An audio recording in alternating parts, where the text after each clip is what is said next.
The Locked On Podcast Network presents the College Sports Big 3 in 30. The three biggest stories in college sports. From our local experts at the Locked On Podcast Network. Bringing you the real story. Why it matters, what's next, who wins the big game, and more, all in 30 minutes. The College Sports Big 3 in 30 starts now with the biggest story in college sports. Fernando Mendoza wins the 2025 Heisman Trophy. You are Locked On Hoosiers, your daily podcast on the Indiana Hoosiers. Part of the Locked On Podcast Network, your team every day. Fernando Mendoza, the starting quarterback for Indiana football, has won the 2025 Heisman Trophy. And this was a no-brainer, right? We told you that. We knew that. Indiana people have been screaming that for weeks now, that Fernando Mendoza is the best player in college football. He has now brought home all the hardware to prove so, and I think has secured his spot as the greatest player in the history of Indiana football. What an exciting moment this is for just Indiana, for Fernando Mendoza, for the Mendoza family, for the Indiana fan base. I mean, everything you can imagine is happening right now for Indiana. And the fact that Fernando was able to be in New York and to claim this award and bring it home to Bloomington, right? The clips going around of him wanting to leave it here at IU, like, man, that's incredible. It doesn't get any better than Fernando. And, you know, we thought that Curtis Rourke could have been that last year. And I still believe that if he didn't get hurt last year, I think he was at least sitting in New York. He probably wasn't going to win it, but I think he at least would have gotten an invite, which would have been the third invitee, or I guess that would have been the second. Fernando would have been the third in Indiana football history. But man, Fernando just does stuff different, dude. He just wins. He makes plays. He's got several of those, quote, Heisman moments, and his stats speak for themselves. His swagger speaks for itself. The team's record speaks for itself. And it really is simple. He's the best player on the best team. Sounds like a Heisman Trophy winner to me, right? And so congratulations to him. And shout out all the other finalists as well. I think it was a stacked finalist room this year for the Heisman Trophy, but I mean, the answer was clear, and it was Fernando Mendoza. The betting odds told us that weeks ago. We've been saying it since about halfway through the season, it seemed like, and Heisman Mendoza has come to fruition. But you knew this was going to happen leading into tonight, right? Because he's already been winning the AP Player of the Year. He won the Maxwell Award, which is given out to the best player overall in college football. He won the Davey O'Brien Award, which is the best quarterback in college football. Like, he brought home all of those things. And so the fact that you cap it off with college football's most prestigious award, the Heisman Trophy, the first ever in the history of Indiana football, is remarkable, and super pumped for him, super pumped for IU. And this is a big moment for the history and the future of the Indiana football program. And I think we have to have some conversations about him being the greatest of all time at Indiana. How could he not be, right? And then the question becomes, all right, well, you won the Heisman and won all these individual awards. Can we go win a national title? We'll talk about that in just a couple of minutes. But you have to have that conversation. And look, Indiana's had some good ones, but you've just finished the greatest regular season in the history of the program. You just won the first Big Ten championship game in the history of the program. You just brought home the first ever Heisman Trophy in the history of the program. I think you can have the conversation right now. But if he does end up going and talking about Fernando, of course, going on and winning the national championship as a team, then yeah, I think he's the greatest player that Indiana football's ever seen. He's about to be the number one overall pick in the NFL draft. I mean, it's insane to see, the season he had just as a football player, but for it to be happening at Indiana, I mean, I'm speaking to fans that know and have been there for so long and have suffered and been miserable and probably gave up years and years ago. This one is for you too. And I know Fernando Mendoza feels that way. He finished, right, or I guess his 2025 stats now going in to the Heisman Trophy ceremony. 2,900 yards, almost 3,000 yards on the season, 2,980. He had 33 touchdowns to just 6 interceptions, a near 72% completion percentage, also had 6 rushing touchdowns on the season. And again, several Heisman moments. The two that stand out to me are the touchdown pass to Elijah Surratt again in the game against Iowa to come back and win, and the pass to Omar Cooper in the back of the end zone against Penn State to help you win that game. Both of those being on the road, both of those keeping your perfect season alive. That's where I go. He has plenty more, but Fernando Mendoza was the obvious choice to win the Heisman Trophy, and I'm glad that he gets to bring the hardware back to Indiana. Fernando Mendoza has won the 2025 Heisman Trophy, and we're just so proud of him, super excited, and another historical moment for the Indiana football program, of course, for him and his family as well. And I still believe, again, we were talking about the GOAT, right? The greatest of all time conversation. And I think he has secured that spot already in terms of Indiana football. I think he should be recognized as one of the better players we've seen come through the Big Ten in quite some time, one of the better quarterbacks we've seen come through in the Big Ten in quite some time. And I know the quarterback-dominated award is the Heisman Trophy, and obviously there were several of them in New York for this, but I think he needs to be recognized and celebrated outside of Bloomington as well, because I do think he really is just that good. And the question then becomes, all right, is the national championship next? Can you cap it off? Can you get everything that you can imagine by winning the national championship? And by no means am I saying because he won the Heisman Trophy that gives him a little extra juice or he's a little bit more nervous to deliver, right? I'm not saying any of that. They're two separate entities here. They're two separate equations, but I would love to see Indiana do it, and I know you would too. And I think Fernando Mendoza gives you every opportunity to do that. And we had an episode the other day about Stephen Daly, your star defensive end, defensive lineman who is out for the season with the celebration injury. So that's unfortunate defensively, but man, offensively, Fernando he's a different animal. He's a different cat. And when he has the ability to step back and throw it to Elijah Surratt and Omar Cooper and EJ Williams and all these guys that he's relied on all season long, if that offensive line can get healthy enough and you find the right rotation to keep Fernando protected, and that's been a huge part of this too, right? I mentioned Curtis Rourke earlier in the show. He got injured last year, and that pretty much put Indiana to bed in the season because he was just not the same afterwards and things like that. Fernando Mendoza has been healthy this season, and knock on wood and do what you got to do to make sure that stays the case because, yeah, I mean, Indiana is nowhere near where they are without him. They'd still be a good football team if he was an average quarterback, but the idea that you now have a Heisman winner at the quarterback spot gives you the best chance to win the national championship. A reminder that Indiana is going to play the winner of Alabama and Oklahoma. They play a week from tonight, I believe. And so you will be able to watch that. Am I right on that? I think it's the 19th. Is that right? Or the 19th or the 20th. So I think they play the Friday night game and then everybody else plays Saturday. I think that's what it is. So less than a week from when this episode posts that Indiana will sit down and watch intently to prepare for either Alabama or Oklahoma. And that game, of course, played out in the Rose Bowl out in California. So lots of good things going on for Indiana, but Fernando Mendoza, Heisman Mendoza, caps it off, wins the Heisman Trophy. He absolutely deserved it. He absolutely earned it, and he got it in New York. NFL Sundays move fast, one big play, and suddenly everything feels different. That's what makes live betting with FanDuel so exciting. You're not just watching the game, you're reacting to it in real time. With FanDuel, you can place bets as the action unfolds. Every drive, every momentum swing, every highlight moment.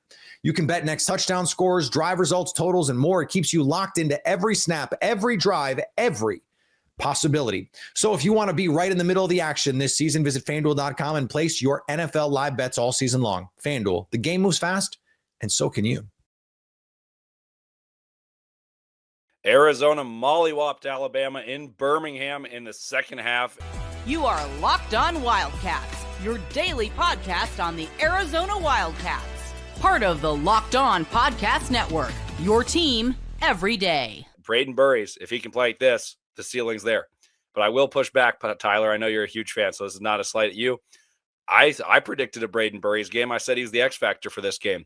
I expected him to be on Phylon. He was on Phylon in Holloway, and I did not expect 28, though.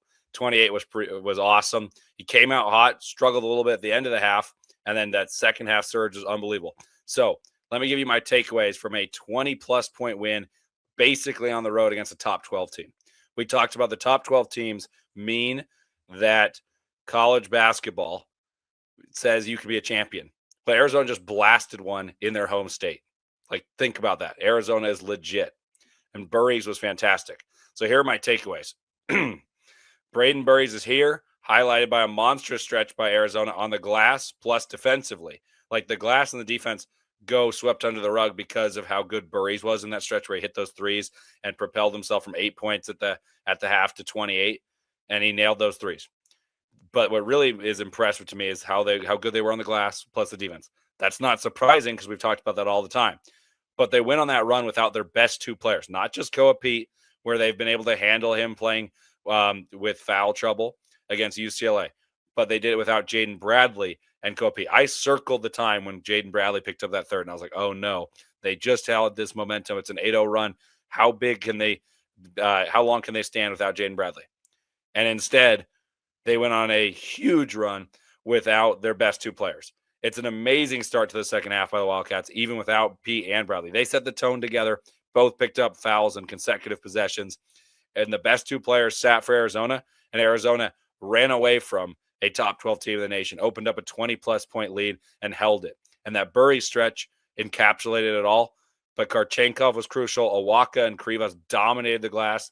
And in a game where Arizona was 33% at half. They were shooting 33%, and they were only down 2. I felt pretty darn good to be down 2. They were shooting a ton of threes. It was out of character for Arizona, and they're only down 2. I had to feel pretty confident Arizona would find a way to be more offensively oriented by punching it into the paint and beating up on a slender Alabama team. And the freshmen showed up. Like Ivan Karchenkov defensively was unbelievable. And he started that rally, turning defense into offense. Arizona was able to get out and run. So you guys know I like statistics. Arizona shot 33% in the first half, and we're only down 2. Still had a great chance to win. I texted my buddies that watch a ton of college hoops with me, and I said I still feel pretty good they're going to win this game, but you got to take fewer threes that allow run-out threes. Those long rebounds, even though Arizona was getting offensive rebounds, they were taking them prematurely, and then Alabama would set their tempo.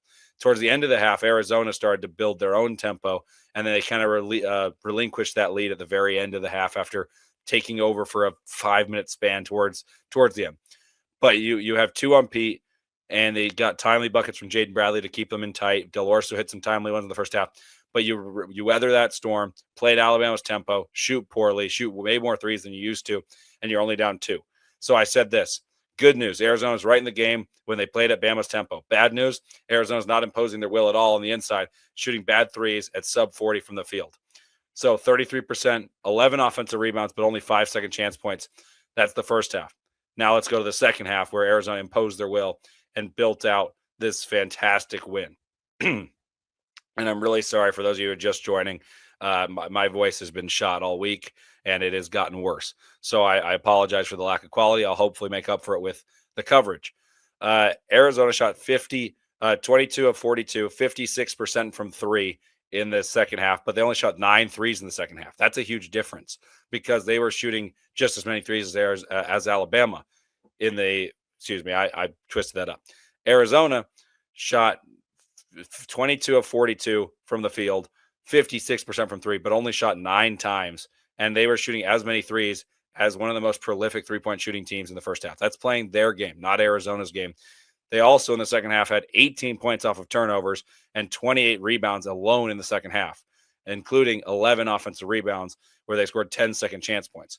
So in sum, Arizona was able to accumulate a 43% field goal percentage. That's nothing crazy. 38% from 3, 10 of 26. That's a higher output than you're used to. And then they had 22 points off of turnovers, 52 total rebounds, and 22 offensive rebounds. That is what Arizona does. So in the totality, Arizona did what they did, but it was a tale of two halves. That is fantastic from the Arizona Wildcats. I think that Arizona did not have anything going on in terms of their offensive identity in the first half because Koa Pete was in foul trouble, and it was just Jaden Bradley's shot making, right? You had tough shots made by Del Orso. You did a bunch of different things there. But the second half, it was pounded inside, play defense, rebound, and beat this team into submission that can't rebound with you. Arizona's biggest key was rebounding. We talked about that ad nauseum. And my key was dominate the glass. I said by 15 to 20 boards and ideally have 13 plus offensive rebounds, because if that happens, it's really hard to outscore Arizona, who's already potent on offense on the first shot, but don't give them second shots. And then they'll score 90 if you give them second shots. And that happened. So Arizona on the glass, statistically, if you want exact analysis, Arizona scored 90 plus. They had 52 rebounds. Alabama had 32. So that's plus 20. As for offensive rebounds, Arizona had 22 offensive rebounds as compared to 3 for Alabama. So Arizona gets a check by that key. Second one is the don't deviate from what's worked. And Dapp said this very well. He said, don't stop shooting twos until they stop you. Well, Alabama didn't really stop Arizona from shooting twos. Arizona just elected to shoot twos in that first half. And I was disappointed with the shot selection, frankly. Arizona shot just 9 threes in the second half and were dominant. In the first half, they let Alabama hang around because they shot quick threes. So my key was essentially do what's gotten you there, which is score 59% of the points with free throws. 59% of the points from 2, adding another 22% of the total points Arizona scores of the 90 per game that they average from the free throw line. So 59 plus 22 is roughly 80%. It's 81%. And 80% of 89 is about 70 points, which I consider paint-oriented points. So essentially score 70 paint-oriented points, and you should be plus 25 in points in the paint plus free throws over Bama. They're not going to get to 70 in this one because they made 10 threes, which is 30 points, obviously. But Arizona made 14 free throws and 26 too. So that is 66 points that are paint oriented. So still not very far off because they scored as many points as they did.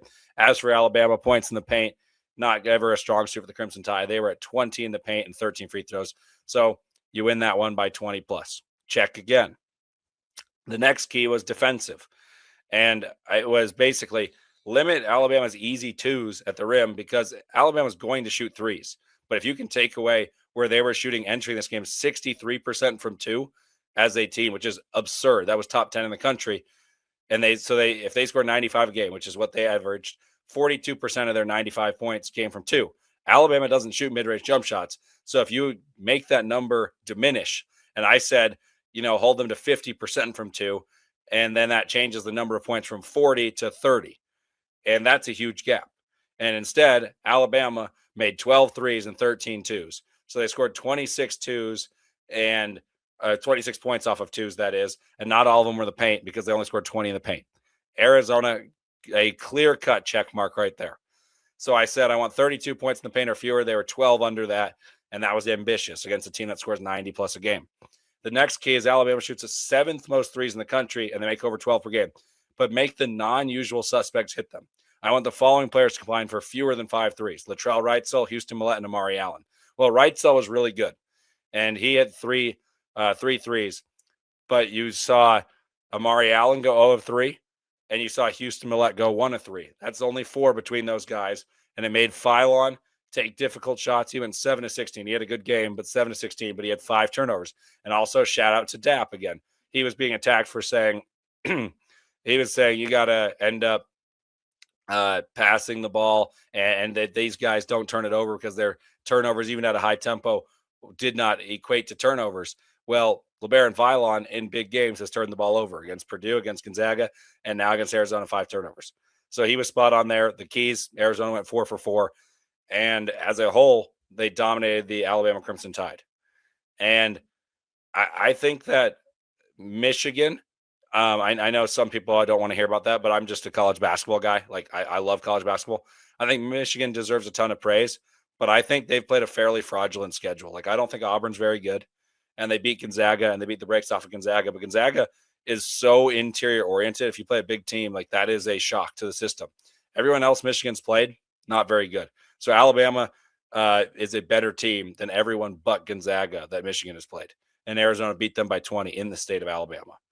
And I think that Arizona has the best win in the country, either that or Iowa State over Purdue when Arizona traveled to UConn at UConn and beat them. And then they beat Alabama here. They beat Auburn by 20, and they have all those wins. Like, I've been very consistent in saying that the resume is not even close, but Arizona is getting better. And that's what should scare teams, that Arizona is getting significantly, significantly better. And let's talk about Braden Burries. Burries, the issue has been he has not shot it well. And he started this game shooting it poorly, so I really want to applaud his resiliency. Because in the first half, Burries was aggressive early, looked very good, but at the end of one, he was 3 of 10 from the field, 1 of 6 from 3. And I noticed something. This is going to be really interesting. This is from someone who absolutely adores the art of shooting a basketball and has spent copious hours in a gym doing so. I watched Braden Burries shoot open threes, and if you rewatch this game, what do you notice about the way he misses? And I'll see if anyone mentions this in the comments, but when Burries spots up, his ball misses to the right. And he doesn't do that as much at the top of the key, but when he's in the wings, he misses to the right. And so he's in the left corner. He had 2 wide open ones, and he missed right, both of them. He missed one from the left wing to the right. And I think that from the top of the key, he is more comfortable. But that's not exactly where you spot up shots. Like, that's called above the break 3.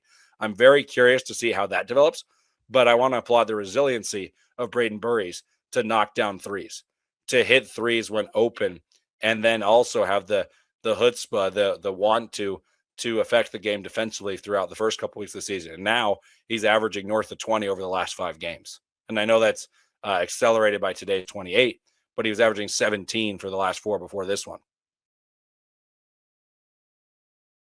NFL Sundays move fast, one big play, and suddenly everything feels different. That's what makes live betting with FanDuel so exciting. You're not just watching the game, you're reacting to it in real time. With FanDuel, you can place bets as the action unfolds, every drive, every momentum swing, every highlight moment.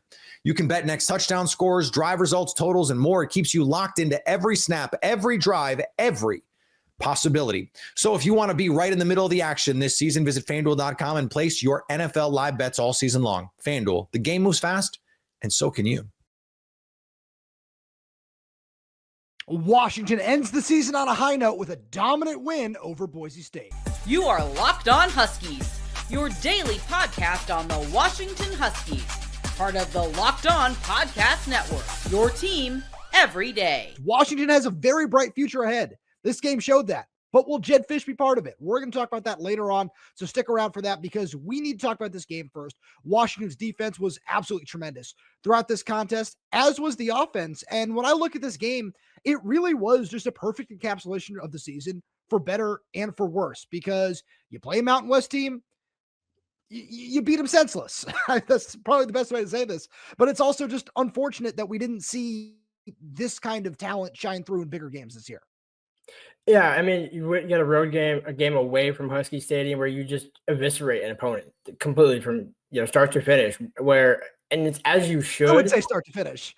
Well, again, but when you look back at it, it feels like that. Whereas then, to your point, exactly, yeah, it was not. That second quarter really, you did need to have that big momentum swing to make that happen. But even still, like you feel so much better coming out of this game, looking forward into next season. We'll talk about the rest later.